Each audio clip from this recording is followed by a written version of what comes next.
నేను అవుట్ అంటే ఫస్ట్ కవిత గారు బయటకు పోయారు. నెక్స్ట్ ఎవరో మళ్ళీ మాట్లాడుకుంటాం కదా. మనతో పాటు తెలంగాణ జాగృతి నుంచి తిరుపతి రావు గారు ఫోన్ లైన్ లో సిద్ధంగా ఉన్నారు. కవితకు అత్యంత సన్నిహితులు ఆయన.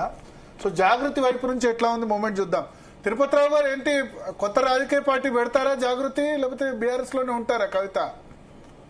అంటే ఇప్పుడు మనం ఇప్పుడే అది చెప్పలేము సార్ వాస్తవానికి. ఓకే, ఇప్పుడే చెప్పలేరు అంటే దాన్ని బట్టి కేసీఆర్ రెస్పాన్స్ బట్టి ఉంటుందా? అంటే ఇక అట్లనే ఉంటది కదా సార్ ఎట్లయినా కానీ. ఎందుకు ఎందుకు హర్ట్ అయ్యారు అనిపిస్తుంది కవిత? అంటే హర్ట్ అనేది ఏం లేదు సార్ వాస్తవానికి. మీడియాలో వస్తున్నటువంటి ఇదంతా కథనాలు సార్ వాస్తవానికి. అట్లా అనేది ఏం లేదు. అంటే మీరు ఆ లేఖ చూసింది కదా సార్, అందులో పాజిటివ్స్ ఉన్నాయి, నెగిటివ్స్ ఉన్నాయి. పాజిటివ్ కూడా చాలా అంశాలు చెప్పిండ్రు, నెగిటివ్స్ ఉండేటువంటి అంశాలు కూడా చెప్పిండ్రు. దాని తర్వాత వచ్చినటువంటి కథనాలే సార్ ఇవన్నీ. ఓకే, అంటే పాజిటివ్ తో పాటు నెగటివ్స్ కూడా చాలా చెప్పారు. ఆ తర్వాత ఎయిర్పోర్ట్ లో కూడా మాట్లాడారు కదా. అదే అవును, అంటే పార్టీలో ఈ పరిస్థితి ఉన్నది, నేను ఉన్న విషయమే చెప్పాను, పాజిటివ్ చెప్పాను, నెగిటివ్ చెప్పాను. కేసీఆర్ గారు దేవుడు, కాకపోతే వారి చుట్టూ దయ్యాలు ఉన్నాయని చెప్పేసి వాళ్ళు చెప్పేస్తారు. ఎవరు దయ్యాలు? ఎవరు అనేది ఆయన ఏం చెప్తాడు అట్లా కాదు. జాగృతి ఏ విధంగా భావిస్తుంది? ఎందుకంటే జాగృతి కవిత సొంత ఆర్గనైజేషన్ కదా. ఇప్పుడు కాదు, నాకు గుర్తుంది 2007, 2008 ఆ సంవత్సరంలో రాష్ట్రపతి భవన్ లో కూడా అవార్డు తీసుకున్నారు. 2007 రాష్ట్రపతి భవన్ లో అవార్డు తీసుకున్నారు. నేను కలిసినప్పుడు అది గుర్తు చేసి మీ దగ్గర విజువల్ ఉందా అని అడిగారు. అప్పుడు నేను వేరే ఛానల్ ఉన్నాయా, నా దగ్గర లేదు, ఆ ఛానల్ అడిగి తీసుకోండి అని నేను చెప్పాను. సో బీఆర్ఎస్ కంటే కూడా ఎక్కువ జాగృతి నేతలతో అనుబంధం ఉంది 18 సంవత్సరాలుగా. 2007 రాష్ట్రపతి భవన్ లో అప్పుడు ప్రతిభా పార్టీలో ఉండే రాష్ట్రపతి, ఆమె ఉండగా అవార్డు కూడా తీసుకున్నారు.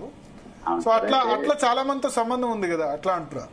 అదే అంటే ఇప్పుడు సార్ కవిత గారు అంటే పార్టీ పక్కన పెడితే 2006లో వారి తండ్రి ఇక్కడ రాజీనామా చేసిన సందర్భంలో వారు ఇక్కడికి వచ్చింది సార్. ఏది కరీంనగర్లో ప్రచారానికి వచ్చింది. ఆ తర్వాత తెలంగాణ జాగృతి అనేటువంటి ఒక సంస్థను స్థాపించిన తర్వాత కూడా తెలంగాణ జాగృతి ఆధ్వర్యంలో అనేక కార్యక్రమాలు నిర్వహించిన తర్వాత మామూలుగా అంటే తెలంగాణ సారు చనిపోయిన తర్వాత మొట్టమొదటి దినివెత్తు విగ్రహం కూడా తెలంగాణ జాగృతి ఆధ్వర్యంలో నేను సభాధ్యక్షునే కరీంనగర్ లో వారు పెట్టడం జరిగింది. అట్లా తెలంగాణకు సంబంధించిన భావలో అనేక కార్యక్రమాలు వారు చేసి ఉన్నారు.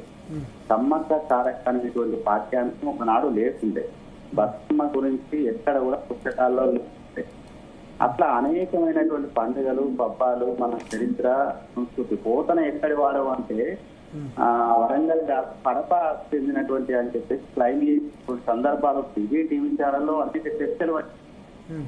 తర్వాత మన ఏది శాతవాహనుల తొలి రాజధాని ఎక్కడ మనమంతా చిన్నతనంలో పుస్తకాల కోటిలింగాల చదువుకోలేదు. ఏదో గుంటూరు జిల్లాలో ఉండేటువంటి ఒక ప్రాంతం గురించి చదువుకునేటువంటి వాళ్ళు. కవిత గారు తెలంగాణ జాగృతి స్థాపించిన తర్వాత వారు చేసుకుంటున్నటువంటి కృషి మూలంగా ఇవన్నీ మార్పులు వచ్చింది. అంతా ఉమ్మడి రాష్ట్రంలో జరిగింది. ఇది కాంగ్రెస్ ప్రభుత్వము అంబేద్కర్ విగ్రహాన్ని అసెంబ్లీలో పెట్టాలని చెప్పేసి వారు డిమాండ్ చేసి 48 అవర్స్ ధర్నాలో పాల్గొన్నారు సార్. ఆ తర్వాత వారు ఆ విగ్రహాన్ని పెట్టడం జరిగింది. అట్లా వారు సాధించినటువంటి ఒక బుక్ అయిపోతుంది. ఇవాళ తురవడ ప్రతాప్ రెడ్డి గారి జన్మదినం ఈరోజు. అంటే వారు గోల్కొండ కౌల అని చెప్పేసి చేస్తే ఇవాళ గారే గోల్కొండ కౌల అనేటువంటి ఒక గ్రంథాన్ని ప్రస్తుతం చేసింది సార్. ఆ పుస్తకాన్ని నేనే నా ఆధ్వర్యంలో రివ్యూస్ కూడా పెట్టి. సరే, అదంతా తెలుసు. బట్ ఇప్పుడు సమస్య ఎందుకు వచ్చిందని ఇన్నేళ్లలో రియాక్ట్ గా ఉంది కవిత. ఆ విధంగా లేఖ ఎందుకు రాయాల్సి వచ్చింది? ఎయిర్పోర్ట్ లో ఆ విధంగా ఎందుకు మాట్లాడాల్సి వచ్చింది? హైదరాబాద్ ఎయిర్పోర్ట్ బయట దేవుడు దయ్యాలనే విధంగా ఎందుకు మాట్లాడాల్సి వచ్చింది అంటారా? అంటే యాక్చువల్ గా ఇప్పుడు మీ వాళ్ళు ఎవరో ఫోన్ చేసింది సార్ సరేనా, మీరు తరపు మనిషి కదా, మా టీవీ ఛానల్ వాళ్ళు మాట్లాడండి, వాళ్ళు అడిగిందానికి చెప్పండి అని అంటూ నాకు తెలిసింది ఏంటంటే కవిత ప్రస్థానం నుంచి అద్భుతంగా నేను చెప్పగలను. ఇక రాజకీయాలు అనేటువంటి అన్ని నాకంటే మీకే మీడియా మొన్న సింగరేణి మీటింగ్ లో ఓన్లీ సింగరేణి వాళ్ళే పాల్గొన్నారు, మిగతా వాళ్ళు పాల్గొనలేదా? లేదు సార్, మిగతా వాళ్ళు పాల్గొనలేదు సార్, ఓన్లీ సింగరేణి. అంటే ఇప్పుడు ఆమె ప్రత్యేకంగా రాజకీయ పార్టీ పెడితే మీరు జాగృతి తరఫున అందరూ కూడా వెళ్తారా అటువైపు? నేనైతే వెళ్తాను సార్, మిగతా వాళ్ళు వెళ్తారా వెళ్ళారో నాకు సంబంధం లేదు. నేనైతే 100% నా ఉద్యోగానికి రాజీనామా చేసి పోతా సార్. అచ్చా, ఉద్యోగం రాజీనామా చేసి వారు వెళ్తారు. వెళ్తా నేను. కవితక్క తోటే మీ ప్రయాణం 100% సార్. అదే, అందులో వేరే తేడా లేదు. అంటే ఇప్పుడు మొన్న బీసీ 42% మూవ్మెంట్ అయినా లేకపోతే ఇంకా ఏ ఉద్యమం తీసుకున్నా మీరు ఏ ఉద్యమం తీసుకున్నా, నాకు పదవి వచ్చినా రాకపోయినా, ఏం లేకపోయినా, ఎలాంటి లేకపోయినా, నా కవిత గారి నాయకత్వంలో వారు పార్టీ పెట్టింది అనుకోండి, వెంటనే రాజీనామా చేసి వారి కండవలు కప్పుకుంటాను. కాంగ్రెస్ లో జాయిన్ అయింది అనుకోండి, నేను వెంటనే కాంగ్రెస్ లో చేస్తా. వారు బీజేపీ జాయిన్ అయ్యి నేను వెంటనే బీజేపీ చేస్తా. లేదు వాటి ప్రెసిడెంట్ కనుక బీఆర్ఎస్ లో కనుక చేస్తే కూడా అనుకుంటేనే. ఓకే, అంతే.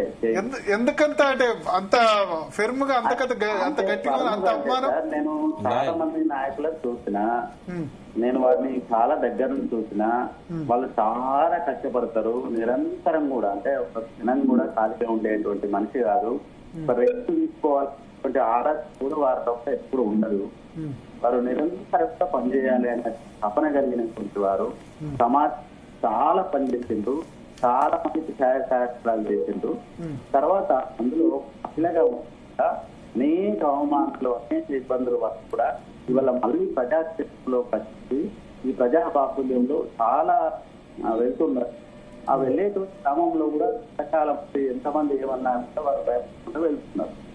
కనుక వారి ఇంత నిలబడాలి, అది నా ధర్మం అని చెప్పి నేను భావిస్తున్నాను. అంటే మీతో మీరు చెప్పారు కవిత ఎటువైపు వెళ్తే అదే బాటలో మీరు వెళ్తారని. జాగృతిలో మిగతా వాళ్ళు ఎట్లా ఉంటారు? అందరూ వెళ్తారు సార్, అందరూ వస్తారు, వారు వెనకాలే వస్తారు. అసలు పార్టీలకు ఖాళీ అయిపోతుంది వారు వస్తే. బీఆర్ఎస్ పార్టీ కూడా ఖాళీ అవుద్దా సార్? మీరు అట్లా అంటే ఎట్లా సార్? ఖాళీ అవుతుంది, సగం ఖాళీ అవుతుంది.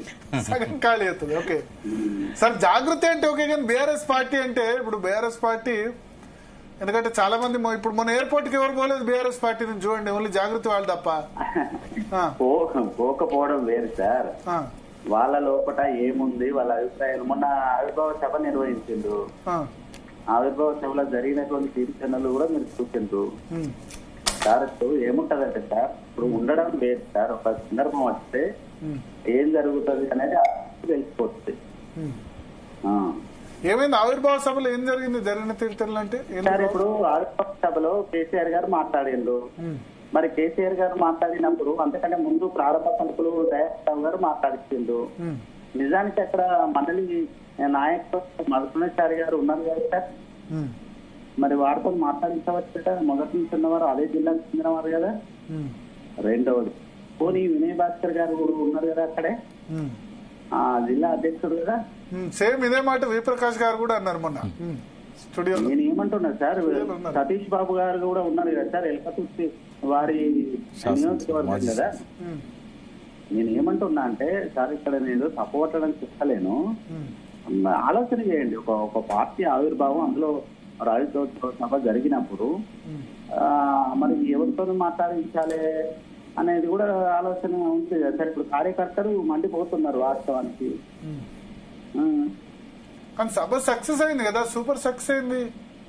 సభ సక్సెస్ వేరు సార్, కేసీఆర్ గారు కోసము లక్షలాది మంది తరలి వస్తారు సార్. సభ సక్సెస్ అవ్వడం ఏంటి సార్? ఇప్పుడు సభ జరిగిన విధానం మీకు నచ్చలేదు, జాగృతికి నచ్చలేదు. జాగృతి అని కాదు సార్, జాగృతి సంబంధం లేదు నాకు పర్టికులర్ గా. ఇప్పుడు ఆవిర్భావ సభ అంటే పార్టీ విధానాలు, పార్టీ భవిష్యత్తు, కార్యకర్తలకు ఇచ్చే భరోసా ఇత్యాది అంశాల మీద ఉండాలి కదా సార్. నేను అనేది అక్కడ ఎక్కడ ఉంది, ఒక ఎన్నికల సభలాగా ఆవిర్భావ సభ నిర్వహిస్తే ఎట్లా?